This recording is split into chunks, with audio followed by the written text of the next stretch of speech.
পূর্বাচলে গাড়ির ধাক্কায় নিহত বুয়েট ছাত্রের জানাজা শেষে দাফন, ক্যাম্পাসে শিক্ষার্থীদের বিক্ষোভ, অপরাধীদের উপযুক্ত শাস্তি চান সহপাঠীরা। গাড়ি চালকের ক্ষমতাশালী পিতা মামলার মোড় ঘোরানোর, এমনকি মামলা যাতে না নেওয়া হয় তার ব্যবস্থা করতে ব্যস্ত ছিলেন। আমরা আমাদের ভাইয়ের হত্যার সুষ্ঠু ও অতি সত্বর বিচার দাবি করছি। যে কোনো মূল্যে ক্ষমতার বিপরীতে ন্যায়ের প্রতিষ্ঠা হোক।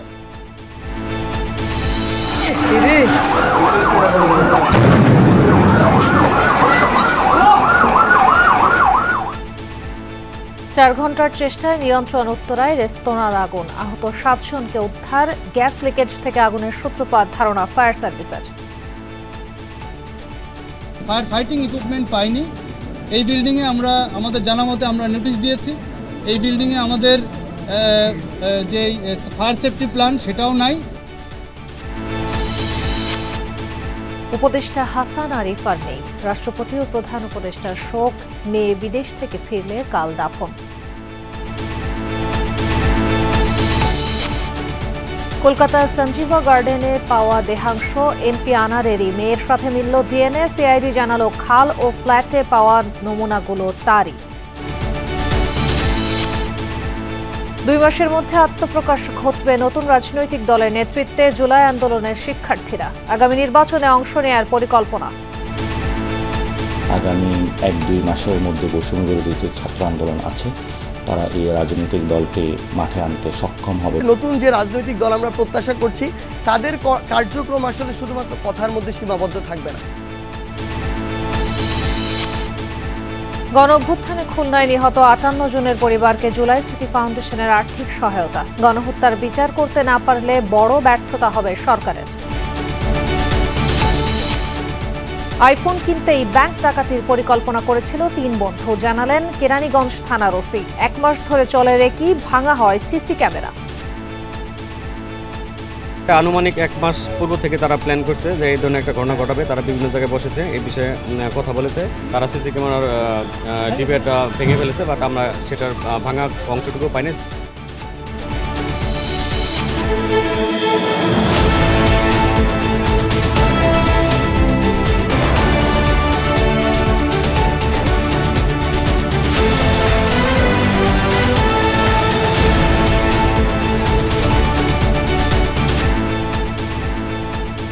আমন্ত্রণ সন্ধ্যার বাংলাদেশের সঙ্গে আছি আমি তাজনিনা হাসান। এতক্ষণ শিরোনাম দেখছিলেন। রাজধানীর পূর্বাচলে দুর্ঘটনায় বুয়েট শিক্ষার্থী নিহতের ঘটনায় 3 জনকে গ্রেফতার করেছে পুলিশ। তাদের ডোপ টেস্ট করার প্রক্রিয়া চলছে। ময়নাতদন্ত শেষে বুয়েট ক্যাম্পাসে জানাজা হয়েছে নিহত মুহতাসিম মাসুদের। আহত অমিত সাহা ও মেহেদী হাসান খান চিকিৎসাধীন রাজধানীর 2টি হাসপাতালে। ঘটনায় দোষীদের সাজা নিশ্চিতের দাবিতে বুয়েট ক্যাম্পাসে বিক্ষোভ করেছে সহপাঠী শিক্ষার্থীরা। ঘুরতে বের হয়ে আর একসাথে ফেরা হলো না 3 বন্ধুর। বৃহস্পতিবার রাতেও বুয়েট ক্যাম্পাসেই ছিলেন তারা। 15 ঘন্টা পর আবারও প্রিয় ক্যাম্পাসে ফিরল মাসুদ, তবে নিথর দেহে। মাসুদের মরদেহ এলে শোকাবহ পরিবেশ তৈরি হয় ক্যাম্পাসে। কেন্দ্রীয় মসজিদের সামনে জানাজায় অংশ নেন শিক্ষক শিক্ষার্থীরা। এর আগে শহীদ সোহরাওয়ার্দী হাসপাতালে মুহতাসিম মাসুদের ময়নাতদন্ত হয়। পরে মরদেহ পরিবারের কাছে হস্তান্তর করা হয়। গাড়িতে নেমে ও চালাচ্ছিল, পিছনে এসে ওই কাগজ ওই সিটের পিছন থেকে বের করতেছিল। ওই সময় মানে পিছন থেকে গাড়ি এসে ওকে মারে। বাপ যেহেতু রিটায়ার্ড ব্রিগেডিয়ার জেনারেল, সে ওটাকে ড্যাম কেয়ারভাবে চালাইছে। এই ড্যাম কেয়ারভাবে চালানোর জন্য সেও উচ্ছৃঙ্খলভাবে চালাইছে বলে আমি মনে করি। এই উচ্ছৃঙ্খলতার জন্য আমার ছেলে আজকে মারা গেছে, 2টা ছেলে পঙ্গু হয়ে যাবে হয়তো। আমি এর ন্যায্য বিচার দাবি করি। বৃহস্পতিবার রাতে নারায়ণগঞ্জের রূপগঞ্জের 300 ফিট এলাকায় মোটরসাইকেল নিয়ে ঘুরতে বেরিয়েছিলেন কম্পিউটার প্রকৌশল বিভাগের 21 ব্যাচের 3 বন্ধু মাসুদ, অমিত আর মেহেদী। তল্লাশি চৌকিতে থামায় পুলিশ। এ সময় একটি গাড়ি এসে তাদের উপর তুলে দেয়। ঘটনাস্থলে নিহত হন মুহতাসিম মাসুদ। আহত মেহেদীকে স্কয়ার হাসপাতালে আর অমিতকে চিকিৎসা দেয়া হচ্ছে ঢাকা মেডিকেলে। 3 শিক্ষার্থীকে চাপা দেয়া গাড়িতেও ছিলেন 3 জন। তারা হলেন মিরপুরের মুবিন আল মামুন, মিরাজুল করিম ও উত্তরার বাসিন্দা আসিফ চৌধুরী। নিহত মাসুদের বাবার করা রূপগঞ্জ থানার মামলায় তাদেরকে গ্রেফতার দেখানো হয়েছে। বেপরোয়া গাড়ি চালানোয় তাদের ডোপ টেস্ট করা হয় নারায়ণগঞ্জ ভিক্টোরিয়া হাসপাতালে। সহপাঠী নিহতের ঘটনায় বুয়েট ক্যাম্পাসে বিক্ষোভ মিছিল করেছে শিক্ষার্থীরা। শিক্ষার্থীদের অভিযোগ, প্রাইভেট কারের চালক মুবিনের বাবা অবসরপ্রাপ্ত সেনা কর্মকর্তা নিহতের স্বজনদের চাপ দিচ্ছেন। তাই ঘটনার সুষ্ঠু বিচার দাবি করে শিক্ষার্থীরা। গাড়ি চালকের ক্ষমতাশালী পিতা মামলার মোড় ঘোরানোর, এমনকি মামলা যাতে না নেওয়া হয় তার ব্যবস্থা করতে ব্যস্ত ছিলেন। আমরা আমাদের ভাইয়ের হত্যার সুষ্ঠু ও অতি সত্বর বিচার দাবি করছি। যে কোনো মূল্যে ক্ষমতার বিপরীতে ন্যায়ের প্রতিষ্ঠা হোক। বাদ আসর মিরপুর বুদ্ধিজীবী কবরস্থানে দাফন করা হয় নিহত মোহতাসিম মাসুদকে। শাকিল হাসান, যমুনা নিউজ, ঢাকা। আবারও রেস্তোরাঁর আগুনে পুড়ে ছাই হলো রাজধানীর একটি ভবন। সকালে উত্তরা 12 নম্বর সেক্টরের একটি রেস্তোরাঁয় ঘটে সিলিন্ডার বিস্ফোরণের ঘটনা। ফায়ার সার্ভিসের 12টি ইউনিট 4 ঘন্টার প্রচেষ্টায় আগুন নিয়ন্ত্রণে আনে। এই ঘটনায় 6 জন আহত হয়েছেন। 5 তলা ভবনের পুরোটা জুড়ে বাণিজ্যিক প্রতিষ্ঠান থাকলেও ছিল না আগুন নেভানোর কোনো ব্যবস্থা, জানিয়েছে ফায়ার সার্ভিস। সকাল 10:30টার কিছু আগে উত্তরা 12 নম্বর সেক্টরের শাহ মখদুম সড়কের একটি ভবনে হঠাৎই আগুনের সূত্রপাত। মুহূর্তেই তা ছড়িয়ে পড়ে প্রথম ও দ্বিতীয় তলায়। প্রত্যক্ষদর্শীরা জানায়, ভবনটির নিচ তলার লাভালিন রেস্তোরাঁয় আগুন লাগার পরই ঘটে সিলিন্ডার বিস্ফোরণ। আগুন ও ধোঁয়ার তীব্রতা মুহূর্তেই ছড়িয়ে পড়ে পুরো ভবনে। আমি যখন সকালে অফিসে কাজ করতেছিলাম তখন হঠাৎ করে দেখি যে ধোঁয়া বেরোচ্ছে। তখন আমি খেয়াল করলাম যে লোকগুলা বের হয়ে আসছে। তার কিছুক্ষণের পর দেখলাম যে ব্লাস্ট হচ্ছে এটা বড় করে। এরপর থেকেই আগুনটা সরে গেছে। কিছুক্ষণের ভিতরে ফায়ার সার্ভিস চলে আসছে। একটা হয়েছে বিকট একটা শব্দ, আগুনের একটা শিখা প্রায় বিল্ডিং এর উপরে চলে গেছে, এত বড় ছিল। তখন আমি এখানে নিচে ছিলাম। আগুনের ভয়াবহতা দেখে একে একে যোগ দেয় মোট 12টি ইউনিট। এ সময় জীবন বাঁচাতে ছাদে ছুটে যায় ভবনের ভেতরে থাকা প্রায় 30 জন। পাশের ভবনে গিয়ে জীবন বাঁচায় তারা। তবে ধোঁয়ার তীব্রতায় অসুস্থ হয়ে পড়েন ফায়ার সার্ভিসের কর্মীরা। পরে আমি এদিকে মুভ করে আমার জিমের যে 3 তলা, ওইখানে গ্লাস করা, ওয়াল সাইডটা গ্লাস করা, ওই গ্লাসটা ভেঙে আমি ওইখান থেকে লাফ দিয়ে নামছি। এরকম আরও কয়েকটা রেস্টুরেন্টে এই সিএনজি গ্যাস দিয়ে তারা চুলা জ্বালাচ্ছে, যেটা টোটালি ইলিগাল। বেরোনোর পরে আমরা ছাদে চলে গেলাম। আমরা 20-22 জন হিসাবে ছাদে চলে গিয়ে আমরা ওই পাশে একটা দরজা ছিল, দরজাটা মাইলস্টোনে ওই পারে দিয়ে আর এই পারে আমাদের এসির একটা উপরে দিয়ে আমরা 20-22 জনের ক্লায়েন্ট সহ আমরা মনে করেন এইভাবে বের হয়ে আসছি। 5 তলা ভবনের নিচ তলায় ছিল রেস্টুরেন্ট, দ্বিতীয় তলায় বিউটি পার্লার, তৃতীয় ও চতুর্থ তলায় ছিল পুরুষ ও মহিলাদের জিম। দ্রুততম সময়ে আগুন নেভাতে কাজ করে ফায়ার সার্ভিসের 3টি ল্যাডার। এখানে সিলিন্ডার ছিল বেসিক্যালি হচ্ছে ওরা বলছে যেটা আর কি, যে 4টা সিলিন্ডার স্যার আমাদের এখানে ছিল।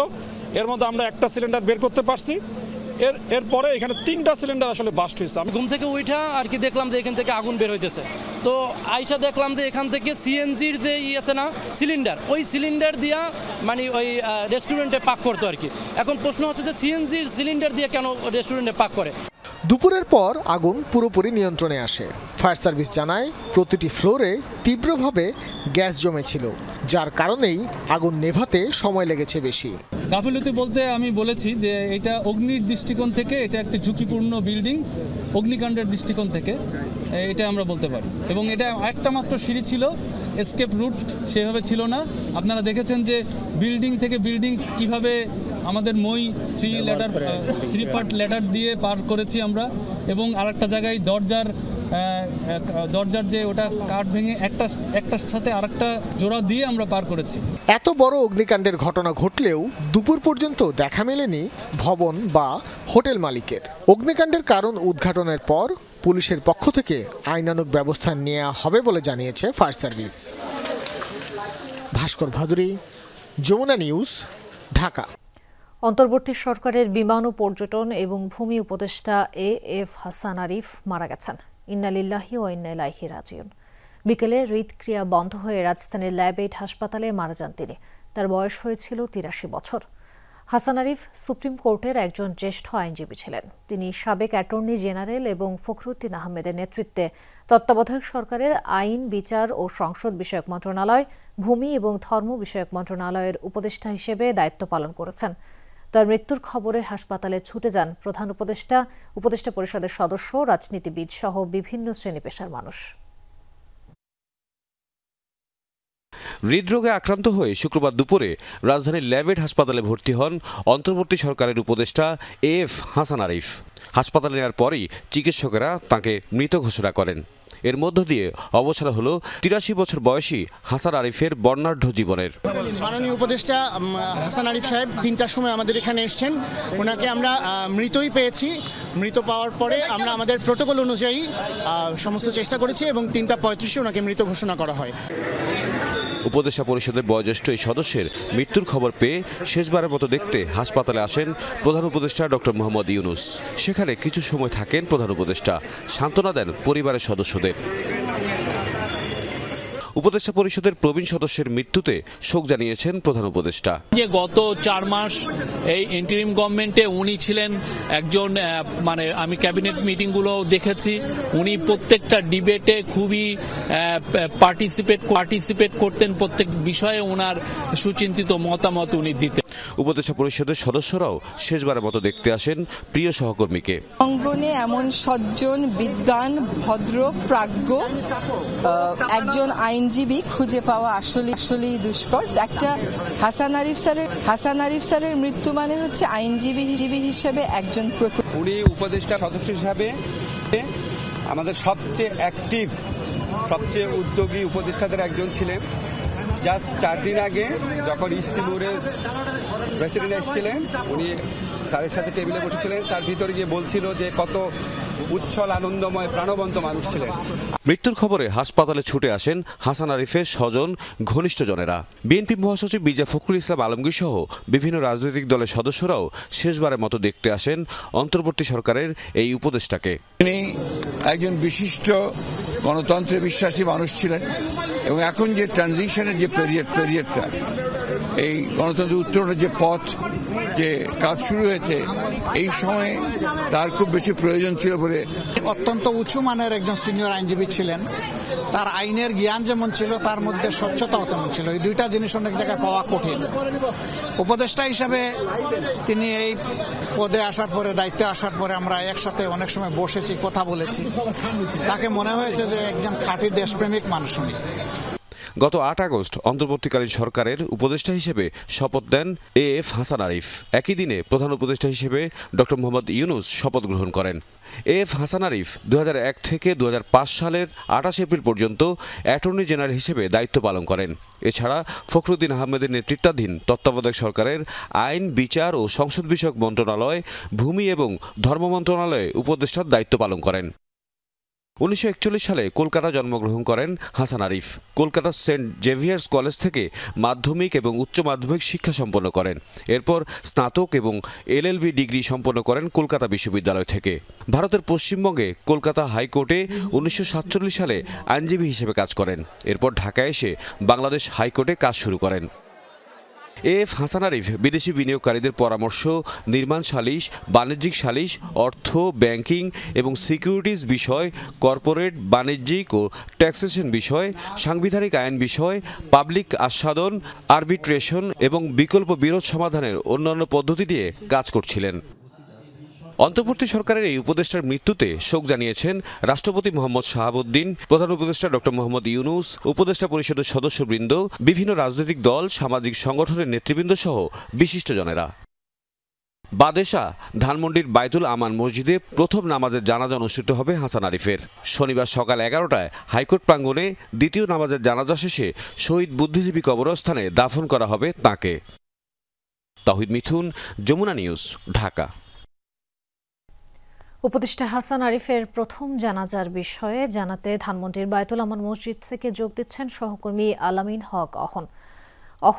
এখন সেখানকার পরিস্থিতি কি, কারা কারা অংশ নিচ্ছেন জানা যায়?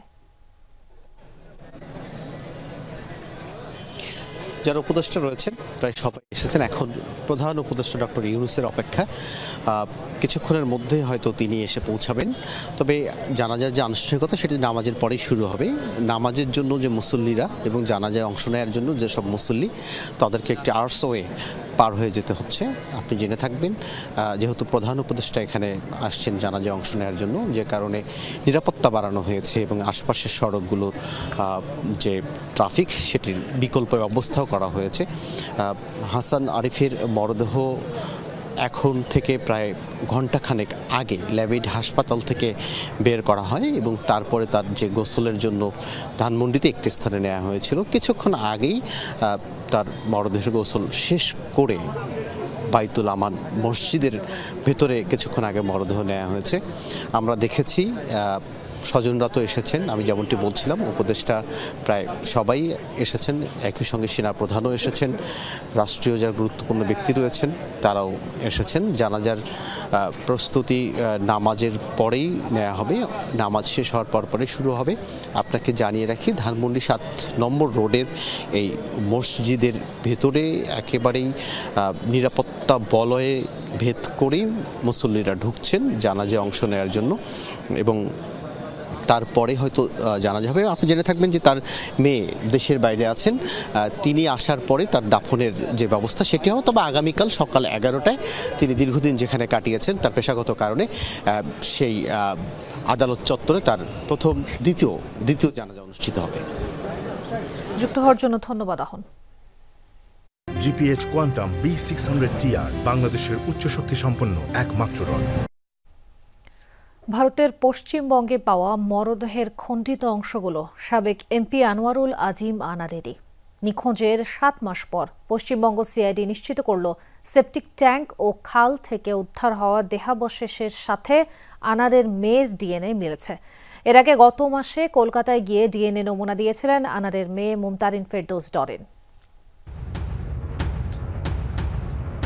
চলতি বছরের মে মাসে ভারতে গিয়ে নিখোঁজ হয়েছিলেন ঝিনাইদহ 4 আসনের তখনকার সংসদ সদস্য আনোয়ারুল আজিম আনার। পরে জানা যায় কলকাতার নিউ টাউনের সঞ্জীবা গার্ডেন্সের একটি ফ্ল্যাটে খুন হন তিনি। আলোচিত এই হত্যাকাণ্ডে তোলপাড় হয় দুদেশে। আসামিদের জিজ্ঞাসাবাদের পর সঞ্জীবা গার্ডেন্সের সেপটিক ট্যাঙ্ক থেকে উদ্ধার করা হয় 4 কেজি মাংস। পরে উত্তর 24 পরগনার একটি খাল থেকেও উদ্ধার করা হয় বেশ কিছু হাড়গোড়। পরবর্তীতে তা পরীক্ষার জন্য পাঠানো হয় সেন্ট্রাল ফরেন্সিক সায়েন্স ল্যাবরেটরিতে। প্রাথমিকভাবে জানা যায় এই দেহাংশ কোনো পুরুষের। এসব দেহাবশেষ যে আনারেরই তা নিশ্চিতে প্রয়োজন ছিল ডিএনএ পরীক্ষার। গেল মাসের শেষে কলকাতায় গিয়ে নমুনা দেন তার মেয়ে ডরিন। পশ্চিমবঙ্গ পুলিশের অপরাধ তদন্ত বিভাগ অবশেষে নিশ্চিত করল ডরিনের সাথে ওই দেহাংশের ডিএনএ মিলেছে। আইন নিয়ন্ত্রণকারী সংস্থা তদন্তে বেরিয়ে আসে যুক্তরাষ্ট্র প্রবাসী আখতারুজ্জামান শাহিন এমপি আনার হত্যাকাণ্ডের মূল পরিকল্পনাকারী। তার নির্দেশে জিহাদ হাওলাদার ওরফে কসাই জিহাদ সহ 4 জন সঞ্জীবা গার্ডেন্সের একটি ফ্ল্যাটে শ্বাসরোধ করে হত্যা করে আনারকে। অনিক রহমান, যমুনা নিউজ। আগামী 2 মাসের মধ্যে আত্মপ্রকাশ করবে জুলাই আন্দোলনে নেতৃত্ব দেয়া শিক্ষার্থীদের রাজনৈতিক দল। বিদ্যমান দলগুলোর তুলনায় বৈশিষ্ট্যে এই সংগঠন পৃথক হবে জানিয়েছেন নেতারা। যমুনা টেলিভিশনের সাথে খোলামেলা আলাপে এসব তথ্য জানান নাসিরউদ্দিন পাটোয়ারি, হাসনাত আবদুল্লাহ ও সার্জিস আলম। দলের সম্ভাব্য নাম হতে পারে জনশক্তি, তবে সবার মতামত নিয়ে এটি পরিবর্তনও হতে পারে। ছাত্র নেতারা জানান জনগণের আস্থা অর্জনই নতুন দলের প্রধান লক্ষ্য। লামিয়া তিথির রিপোর্ট। জুলাই আগস্টের আন্দোলন শুরু হয় সরকারি চাকরিতে কোটা বিলোপের দাবিতে।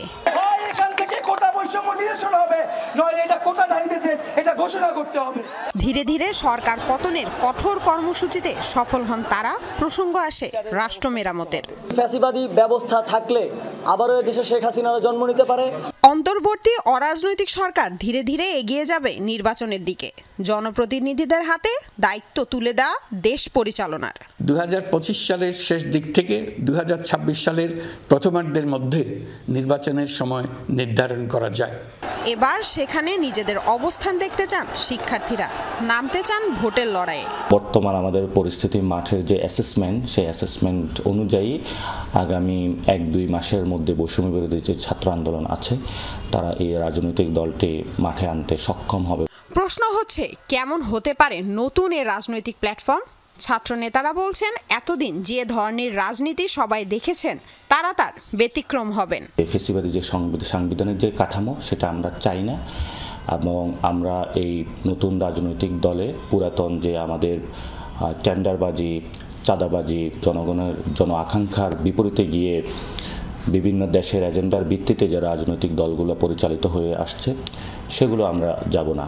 আমরা মনে করি যে নতুন যে রাজনৈতিক দল আমরা প্রত্যাশা করছি তাদের কার্যক্রম আসলে শুধুমাত্র কথার মধ্যে সীমাবদ্ধ থাকবে না। এই যে নতুন রাজনৈতিক শক্তিটি যেটি আমরা আমাদের জায়গা থেকে প্রত্যাশা করছি তাদেরকে আসলে মানুষের নার্ভ বুঝতে হবে। বিগত সময়ে ক্ষমতা কুক্ষিগত করে রাখার জন্য কিছু মানুষের নার্ভই ভুলে গিয়েছিল, কারণ তাদের তো ভোটের প্রয়োজন হয়নি। মানুষের প্রয়োজনীয় ভিত্তিতে মানুষ যদি চায় আমাদের কোনো রাজনৈতিক সংগঠন গড়ে তোলা উচিত, সেক্ষেত্রে এই বিষয়গুলো নিয়ে আমরা অবশ্যই ভাবব। নতুন দলে পাবলিক বিশ্ববিদ্যালয়ের পাশাপাশি যুক্ত হবেন প্রাইভেট বিশ্ববিদ্যালয়ের শিক্ষার্থীরা। আসছে সংসদ নির্বাচনেই অংশ নেওয়ার পরিকল্পনা তাদের। প্রাইভেট ইউনিভার্সিটি আগামীতে যে রাজনৈতিক প্রক্রিয়াগুলো আছে তারা অংশগ্রহণ করবে, এবং সেই অংশগ্রহণে সর্বোচ্চটাই হলো প্রাইভেট ইউনিভার্সিটি তাদের জায়গাতে আসীন হবে। বিচার প্রক্রিয়ার আগে যদি কোনো ইলেকশন হয় আমরা সেখানে কম্পিট করব, আমরা সেই একটি দাবিতেই কম্পিট করব যে আমরা পাওয়ার চাই না, আমাদের আছে রক্ত, আমরা এই রক্তের বদলা চাই। সেটা ব্যালট হোক, বুলেট হোক, যে কোনো মাধ্যমে হোক, আমরা আমাদের বিচার চাই। কি হতে পারে দলের নাম, অর্থের উৎসই বা হবে কি? আমরা যে আন্দোলনগুলো করেছিলাম সেখানে আন্দোলনগুলোতে পিপলসদের যে পারসেপশন আছে সেটা অনেকটুকু আমরা গুরুত্ব দিয়েছি। অংশীজন যারা রয়েছেন জনগণের কাছে এই বিষয়ে আহ্বান জানাবো, আপনারা নাম প্রস্তাব করুন। জনগণের কাছ থেকে যদি নামটা আসে, জনশক্তি, সেখানেও আমাদের একটি উদাহরণ আছে। বেসিক্যালি হলো ক্রাউড ফান্ডিংয়ে বেশি যাব। ইন্টারন্যাশনাল যে ফোরাম রয়েছে, দেশীয় যে ফোরাম রয়েছে, অন্যান্য রাজনৈতিক দলের যে স্ট্রাকচারগুলো রয়েছে সেগুলো আমরা স্টাডি করছি। নির্বাচনে ভোট যুদ্ধে ফল যাই হোক নিজেদের বিপ্লবী চেতনা ধরে রাখার অঙ্গীকার ছাত্র নেতাদের। জানালেন রাজনৈতিক জোটেও যোগ দিতে পারেন তারা। প্রথম হলো ছাত্রদের যে পার্টিটা হবে সেটা নিজস্ব প্রক্রিয়ায় গঠন হবে, নিজস্ব প্রক্রিয়ায় চলবে। এর সাথে যদি যারা গণ অভ্যুত্থানে আমাদের সাথে অংশগ্রহণ করেছিল তারা যদি কেউ আসতে চায় সেটা হলো ওয়েলকাম। এর মধ্যে কয়েকটা পার্টির সাথে অলরেডি আমাদের পারস্পরিক কিছু বোঝাপড়া হচ্ছে। লামিয়া তিথি, যমুনা নিউজ, ঢাকা। জুলাই স্মৃতি ফাউন্ডেশনের আর্থিক সহায়তা পেল গণঅভ্যুত্থানে নিহত খুলনা পরিবারের 58 পরিবার। আহতদের পরিবারকেও পুনর্বাসন করা হবে। অনুষ্ঠানে শারজিস আলম বলেন, গণহত্যার বিচার করতে না পারলে বড় ব্যর্থতা হবে সরকারের। গত 16 বছর ধরে স্বৈরাচারকে টিকিয়ে রাখার দায় সবার। ঝিনাইদহের আবু বক্কর ও হাফিজা খাতুন দম্পতি জুলাই অভ্যুত্থানে প্রকৌশলী ছেলেকে হারিয়েছেন তারা। আজও থামেনি বাবা মায়ের কান্না। না মোনা, আমি রাগ করছি না, তুমি তো বুঝতেই চাইছো না, তাই বারবার আমি জোরে জোরে বলছি। এই জোরে জোরে কথাটাই শেষ কথা ছিল। খুলনায় অনুষ্ঠিত হয় জুলাই শহীদ স্মৃতি ফাউন্ডেশনের কর্মসূচি।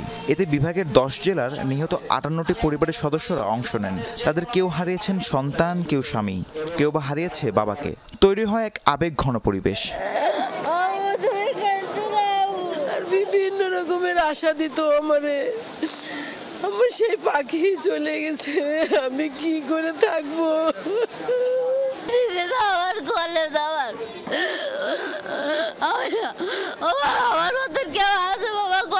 আমি গর্ব করে বলতেছি আমি শহীদের মা, আমার বেটা দেশ স্বাধীন করে চলে গেছে। অনুষ্ঠানে ফাউন্ডেশনের সাধারণ সম্পাদক শারজিস আলম জুলাই আন্দোলনে ছাত্র জনতা হত্যার বিচার নিশ্চিতের দাবি জানান। তা না হলে সেটা অন্তর্বর্তী সরকারের বড় ব্যর্থতা হবে বলে মন্তব্য করেন তিনি। অবৈধ অস্ত্রগুলো দিয়ে আমার ভাই বোনদেরকে হত্যা করেছে, তাদের বিচার করা এই প্ল্যাটফর্মগুলোর, এই অন্তর্বর্তীকালীন যে সরকার, তাদের সবচেয়ে বড় দায়। যদি এটা তারা তাদের জায়গা থেকে করে যেতে না পারে, এটাই তাদের সীমাবদ্ধতার এবং ব্যর্থতার সবচেয়ে বড় প্যারামিটার হবে। শারজিস বলেন, সুনামের সাথে কাজ করে হারানো ইমেজ ফিরিয়ে আনতে হবে পুলিশকে। গত 16 বছর ধরে স্বৈরাচারকে টিকিয়ে রাখার দায় সবাইকে নিতে হবে বলেও জানান তিনি। যে বাংলাদেশ পুলিশ তার জায়গা থেকে তাদের যে ইমেজটি হারিয়েছে এটি ফিরে পাওয়ার জন্য এখন খুনি হাসিনা কোনো পদক্ষেপ নেওয়ার তার কোনো সুযোগ নেই। বাংলাদেশ রাষ্ট্র কিংবা এই রাষ্ট্র কাঠামো সরকারও যদি চায়, তারা এটা যতটুকু প্রত্যাশিত ততটুকু কোনোদিনও পারবে না, যদি না বাংলাদেশ পুলিশ নামক প্রতিষ্ঠানটি নিজেরা চেষ্টা করে। পর্যায়ক্রমে প্রতিটি বিভাগে আন্দোলনের নিহত পরিবারদের অর্থ সহায়তা দিচ্ছে জুলাই স্মৃতি ফাউন্ডেশন। আহতদের পরিবারকেও পুনর্বাসন করা হবে। এই এককালীন আর্থিক সহযোগিতায় শেষ নাই, তারপরে যারা আহত আছে, যে শহীদ পরিবাররা আছে, তাদের পুনর্বাসনের জন্য যা যা প্রয়োজন তার সবকিছু আমাদের ফাউন্ডেশন থেকে করা হবে। পরে নিহত 58 পরিবারকে 5 লাখ টাকা করে অর্থ সহায়তা দেওয়া হয়। রাহিম সারোয়ার, যমুনা নিউজ। 3 বন্ধু আইফোন কিনতেই ব্যাংক ডাকাতির পরিকল্পনা করেছিল, আর সেটা করতে 1 মাস ধরে তারা রেকি করে ব্যাংকটির আশেপাশে। ঘটনার দিন পূর্ব পরিকল্পনা অনুযায়ী ব্যাংকে ঢুকেই সিসি ক্যামেরাগুলো ভেঙে ফেলে তারা। এসব তথ্য জানিয়েছেন দক্ষিণ কেরানীগঞ্জ থানার ওসি। ডাকাতির নেপথ্যে কেউ আছে কিনা সেটিও খতিয়ে দেখা হচ্ছে বলে জানান তিনি। রূপালী ব্যাংকের জিঞ্জিরা শাখার এক কর্মকর্তার করা মামলায় আটক 3 জনকে আদালতে নেওয়া হয়, যেখানে নীরবকে 3 দিনের রিমান্ড দিয়েছে আদালত। বাকি 2 জন আরাফাত ও সিফাতের জবানবন্দি দেওয়ার আবেদন গ্রহণ করেন আদালত। রূপালী ব্যাংকের জিঞ্জিরা শাখার এই ভবনের নিচেই সেলুন। সেখানকার কর্মী এই কিশোর জানায়, একই পোশাক পরা 3 জনকে ব্যাংকের ভেতরে ঢুকতে দেখেছিল সে। আমার কাছে মনে হচ্ছিল সাধারণ ছেলেবেলে, তারপরে দেখি ওখান থেকে ঘুরে তারপরে এখানে ঢুকেছে। আমি তো বুঝতে পারি না, আমি তারপরে ওরা 3 জন মানে একই রকম ড্রেস পরেছিল, 3 জন একই কালার প্যান্ট, আবার 3 জন মানে একই রকমের মাস্ক। স্থানীয় ঠিকাদার বাবুল খান টাকা তুলতে ব্যাংকের ভেতরেই ছিলেন। তিনি জানালেন কি হয়েছিল তখন। আমি টাকা জমা দিছি, জমাটা নিতে পারে না, আর এন্ট্রি করতে পারে নাই, এর ভিতরে ঢুকে গেছে। কাউকে ওরা মারধর করে নাই। প্রথম বলছে যে কোনো আওয়াজ, কোনো অ্যালার্ম, কোনো কিছু করতে পারবেন না, যদি করেন তাই গুলি দিয়া সবাই যাজরা বানাই আনব। মানে আমরা টাকা যাবে সরকারের, জান যাবে আপনাদের। ডাকাতি চেষ্টার ঘটনায় আটক 3 জনের বিরুদ্ধে দস্যুতার অভিযোগে মামলা করেছে ব্যাংক কর্তৃপক্ষ। পুলিশ জানায় 3 বন্ধু আইফোন কিনতেই ব্যাংক ডাকাতির পরিকল্পনা করেছিল। এটা আনুমানিক 1 মাস পূর্ব থেকে তারা প্ল্যান করছে যে এই ধরনের একটা ঘটনা ঘটাবে। তারা বিভিন্ন জায়গায় বসেছে, এই বিষয়ে কথা বলেছে। তারা সিসি ক্যামেরার ডিবেটা ভেঙে ফেলেছে, বাট আমরা সেটার ভাঙা অংশটুকু পাইনি। এবং তাদের আইফোন কিনতে হবে, এই কারণে বেসিক্যালি টাকার প্রয়োজনে তারা পরিকল্পনা করে। অভিযুক্তদের মধ্যে একজনের পরিবারও বলছে ছেলে ফোন কিনে দিতে বলেছিল। আমার একটা মোবাইলের শখ, আমার একটা মোবাইল দাও।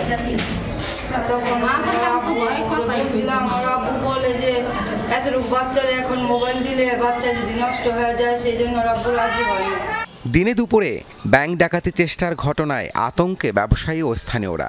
এরা 3 জন লোকে মানে তারপরও খেলনা পিস্তল নিয়ে মনে করেন এরকম ডাকাতি করছে। এরকম নজিরবিহীন ঘটনা তো আসলে সচরাচর দেখা যায় না। ওরা 3টে পোলাবান, তোরা 22-23 জন মানুষ, জাবরাইও ধরিয়া তো লই বুড়াই ভর্তি, তার গুলি করতে পারতো না। আমার বয়স আমি জীবনে দেই না, ভেবেছেন এই রূপালী ব্যাংকে দেখাইতে হয়, এই প্রথম দেখছি দেখাইতে হইতে। 16 বছর বয়স তো ডাকাতি হওয়ার কথা না, স্কুল লেখাপড়া কলেজে। বৃহস্পতিবার রূপালী ব্যাংকের জিঞ্জিরা শাখায় অপ্রাপ্ত বয়স্ক 2 জন সহ 3 জন অস্ত্রের মুখে গ্রাহক ও ব্যাংকের কর্মকর্তাদের জিম্মি করে 18 লাখ টাকা লুটের চেষ্টা করে। পরে জানা যায় খেলনা পিস্তল দিয়ে তারা ডাকাতির চেষ্টা করে। রাব্বি সিদ্দিকী, যমুনা নিউজ, ঢাকা। পুতিনের অর্থায়নে নির্মিতব্য বিদ্যুৎ প্রকল্পের ব্রিটিশ মন্ত্রী টিউলিপের বিরুদ্ধে $4 বিলিয়ন ঘুষের অভিযোগ, এই মর্মে সংবাদ প্রচার করেছে ব্রিটিশ গণমাধ্যম ডেইলি মেইল। এতে বলা হয়, যুক্তরাজ্যের লেবার পার্টির মন্ত্রী টিউলিপ সিদ্দিক এবং বাংলাদেশের ক্ষমতাচ্যুত সাবেক প্রধানমন্ত্রী শেখ হাসিনার বিরুদ্ধে রূপপুর পারমাণবিক প্রকল্প থেকে প্রায় 59,000 কোটি টাকা আত্মসাতের অভিযোগ উঠেছে। এর আগে গত 17 ডিসেম্বর বাংলাদেশের দুর্নীতি দমন কমিশন জানায়, প্রাথমিক তদন্তে টিউলিপ সিদ্দিকী সহ হাসিনা রেহানা পরিবারের সদস্যদের সংশ্লিষ্টতা মিলেছে। পরদিন ডেইলি টেলিগ্রাফ জানায়, এই অভিযোগ অস্বীকার করেছেন টিউলিপ। তার ঘনিষ্ঠ মহলের দাবি, রাজনৈতিক কারণেই তার নাম আনা হয়েছে। 10 নং ডাউনিং স্ট্রিট থেকেও জানানো হয়, টিউলিপের ওপর আস্থা রয়েছে কেয়ার স্টারমারের। বাংলাদেশ থেকে বিপুল অর্থ পাচারে অভিযুক্ত আলোচিত ব্যাংকার প্রশান্ত কুমার হালদারকে জামিন দিয়েছেন কলকাতার একটি আদালত। শুক্রবার ব্যাংকশাল আদালত পিকে হালদার সহ 6 জনের জামিন মঞ্জুর করেন। জামিনের বিনিময়ে প্রত্যেককে 10 লাখ রুপি জমা দিতে হবে। একই সঙ্গে শর্ত দেওয়া হয়েছে, মামলা চলাকালীন তাদের আদালতে হাজিরাও দিতে হবে। এই সময়ের মধ্যে রাজ্য বা দেশ ত্যাগ করতে পারবেন না। এর আগে গত 27 নভেম্বর জামিন পেয়েছেন পিকে হালদারের ভাই প্রাণেশ হালদার। আমিনা সুলতানা ওরফে শর্মি হালদার ও ইমন হোসেন। 2022 সালের মে মাসে পশ্চিমবঙ্গের উত্তর 24 পরগনা থেকে পিকে হালদারকে গ্রেফতার করে ভারতের এনফোর্সমেন্ট ডিরেক্টরেট। বছরের শেষে বাংলাদেশের বড় ঋণ প্রস্তাব অনুমোদন করল বিশ্বব্যাংক। ওয়াশিংটনে সংস্থাটির বোর্ড সভায় 3টি আলাদা প্রকল্পের জন্য $116 কোটি অর্থায়ন অনুমোদন হয়েছে, যে অর্থ মূলত খরচ হবে স্বাস্থ্য, পানি ও স্যানিটেশন খাতের সংস্কার এবং জলবায়ু সহনশীল উন্নয়ন নিশ্চিতে। সকালে এক বিজ্ঞপ্তিতে একথা জানানো হয়। বিশ্বব্যাংক বলছে, বিভিন্ন ধরনের দূষণে জর্জরিত বাংলাদেশ উন্নয়নের সার্বিক ধারাকে এটি ব্যাহত করছে। এ অবস্থায় মধ্যমেয়াদী বাজেট কাঠামোর ধারণা বদলাতে চায় পরিকল্পনা কমিশন। সেখানে পরিবেশ বান্ধব কর্মসূচির জন্য $50 কোটি অর্থায়ন করা হয়েছে। অন্যদিকে সিলেট ও চট্টগ্রাম বিভাগের স্বাস্থ্য ও স্যানিটেশন ব্যবস্থার উন্নয়নে $38 কোটি দেওয়া হচ্ছে, যার সুফল পাবে 51 লাখ মানুষ। কমাবে মা ও শিশু মৃত্যুর হার। চট্টগ্রামে 2 লাখ পরিবার বিশুদ্ধ পানির সরবরাহ নিশ্চিতে $28 কোটি আরেকটি ঋণ প্রস্তাব অনুমোদন দিয়েছে বিশ্বব্যাংক। অন্তর্বর্তীকালীন সরকারের নির্বাচনী রোডম্যাপ সন্দেহজনক। এই রোডম্যাপ জনগণের মনে প্রশ্ন তৈরি করেছে, এমন মন্তব্য করছেন সিনিয়র যুগ্ম মহাসচিব রুহুল কবির রিজভী। বিকেলে রাজধানীর মোহাম্মদপুরে জুলাই গণঅভ্যুত্থানে নিহত ও আহতদের পরিবারের সাথে সাক্ষাৎ শেষে এই মন্তব্য করেন তিনি। বলেন, বিএনপি গণঅভ্যুত্থানে আহত বা নিহতের পরিবারকে শুধুমাত্র অর্থ সহায়তা দেয়নি, অনেকের বাসস্থানও করে দিয়েছে। দেশের যে কোনো আন্দোলন সংগ্রাম থেকে বিএনপি কখনো পিছপা হয়নি। তিনি বলেন, 80-90-এর দশকে বিএনপি যা বলেছে এখনও তাই বলে। জাতির প্রতিটি অর্জনে বিএনপির গর্ব করার মতো অবদান রয়েছে। অন্তর্বর্তীকালীন সরকারকে যত ধরনের সহযোগিতা বিএনপি করে এসেছে, তাকে সমর্থন দিয়ে এসেছে, কিন্তু কেন জানি মনে হচ্ছে রোড ম্যাপ যেটি দিয়েছেন সেটি একটু প্রলম্বিত রোড ম্যাপ। আমার মনে হয় সাধারণ মানুষের কাছে এটা একটা প্রশ্নবোধক চিহ্ন দেখা দিচ্ছে। আমাদের দেশে একটা প্রচলন আছে, বছরের প্রথমে একটা বাচ্চাদের জন্য একটা বড় অ্যামাউন্ট লাগে। ঠিক করলাম যে আমরা একটা ডিপিএস খুলি, এবং বিকাশে এটা খোলার কারণ হচ্ছে কি, বেশি হ্যাজেল নাই, বাসায় বসেই সব করা যাচ্ছে। আমি যে টাকাটা তুলছি, সেক্ষেত্রেও দেখা গেছে যে আমার ওরা কোনো চার্জ নেয়নি। বিকাশ অ্যাপে ডিপিএস, টাকা জমায় সারা দেশ। ইজতেমা ময়দানে হামলার বিষয়টি দুই পক্ষের সংঘর্ষ নয়, বরং সাদপন্থীরা রাতের আধারে ঘুমন্ত সাথীদের রক্তাক্ত করেছে। এই হামলা পূর্ব পরিকল্পিত। দুপুরে গুলশানের একটি রেস্টুরেন্টে জুবায়েরপন্থী তাবলিগ জামায়াতের সংবাদ সম্মেলনে মিডিয়া সমন্বয়ক হাবিবুল্লাহ রায়হান এসব অভিযোগ করেন। দাবি করেন, তাবলিগের মধ্যে সাদ সাহেব বিভিন্ন কুসংস্কার নিয়ে এসেছেন, সেজন্যই তাবলিগের ভেতরে সমস্যা সৃষ্টি হয়েছে। সাদ সাহেব তার বক্তব্যের জন্য দারুল উলুম দেওবন্দে যেয়ে যদি ক্ষমা চান, তাহলে সমস্যা 1 মিনিটেই সমাধান হবে। যথাসময়ে ইজতেমা হবে এবং তার প্রস্তুতি চলছে বলেও জানান হাবিবুল্লাহ রায়হান। যে রাতের আধারে তারা যখন সব অন্ধকার হয়ে যাবে তখন প্রবেশ করবে, এবং এই টর্চ লাইটের প্রয়োজনীয়তা তখন দেখা দিবে। ঠিক তাই তারা করেছে। তারা রাতের আধারে ময়দানে প্রবেশ করে আমাদের ঘুমন্ত সাথীগুলোকে মেরে রক্তাক্ত করে ফেলল। এর মামলা আমরা করেছি, এবং মাননীয় স্বরাষ্ট্র উপদেষ্টা আমাদেরকে কমিটমেন্ট করেছেন যে ইনশাআল্লাহ উপযুক্ত শাস্তি ওনারা ইনশাআল্লাহ ওনাদের পক্ষ থেকে দিবেন। এই ছিল আজকের সন্ধ্যার বাংলাদেশের আয়োজনে। এতক্ষণ আমাদের সাথে থাকার জন্য ধন্যবাদ।